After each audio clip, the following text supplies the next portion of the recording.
Então, assim, o grupo dos brasileiros com dupla cidadania que chegam aqui, eles são mais imediatistas, né?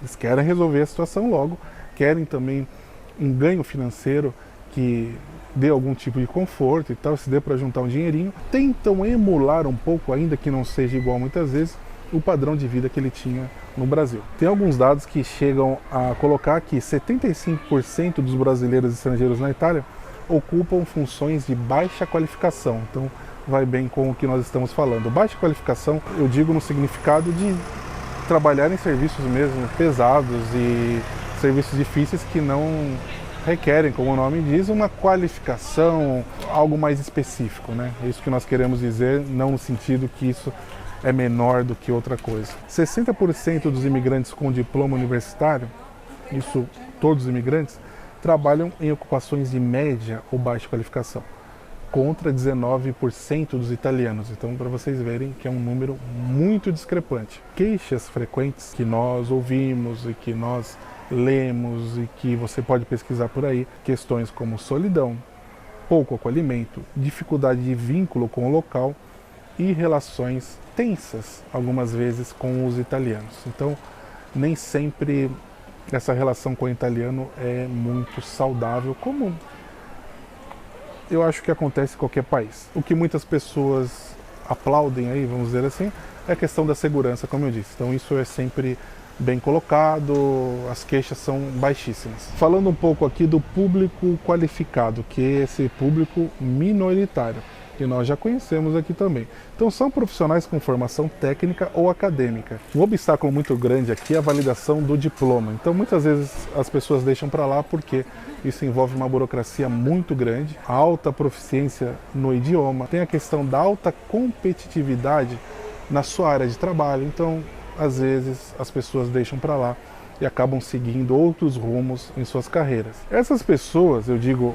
de alta qualificação, inicialmente elas têm maiores chances de integração social, mas também acabam se frustrando muito quando isso não acontece. Isso é comum. Muitas vezes elas acabam em trabalhos que não correspondem à formação original. Os casos de segunda geração são interessantes porque são pessoas que nasceram aqui, iniciaram seus estudos aqui, então eles têm uma vivência muito diferente da pessoa que chegou com mais de 40 anos. Então ela começou toda a vida aqui.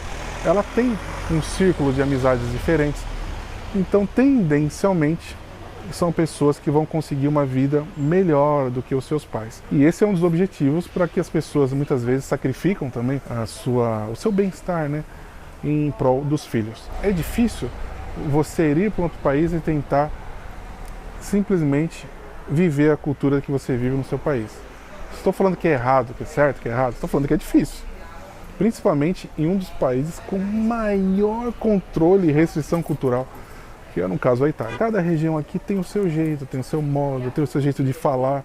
Às vezes a mesma coisa tem 1000 nomes diferentes. Então, se a pessoa não entra, não tenta viver um pouco isso, acaba vivendo o caminho mais difícil, fechado em comunidades. Então, essas outras gerações, tendencialmente, quando conseguem, elas acabam se inserindo. Eu não digo, como eu disse, apenas as comunidades brasileiras, mas de vários outros países. Vocês podem observar passeando pela Itália ou observando o esporte também. Tem gente que fala, olha, aquele estrangeiro ali que joga na seleção. Às vezes o cara já nasceu, já é segunda, terceira geração, já está inserido. A fisionomia dele não é aquela fisionomia do estereótipo italiano. Mas lembrando que esses processos são longos, envolvem gerações e às vezes gerações para que isso aconteça. E ainda assim, lógico que a vida dessas pessoas muitas vezes não é fácil, porque muitos italianos, muitos locais italianos querem saber quem é o avô da pessoa, quem é o trisavô, o tataravô, qual que é a linha dele, para ver se encaixa alguma coisa aqui. Estou falando desses imigrantes aí que vieram sem nenhuma ligação com a Itália, diferente dos brasileiros, né? Que muitas vezes vêm aqui já com a cidadania. É um caminho difícil, é um caminho a ser percorrido. Sem inserção cultural ainda, aí, olha, fica difícil. Questão econômica. Muitas pessoas observam aqui que o esforço não compensa. Tem aquela ilusão que as pessoas que vêm aqui para a Europa conseguem juntar muito dinheiro. E isso é muito difícil. É muito difícil mesmo. eu acho que hoje em qualquer local do mundo, mas se tem aquela ilusão.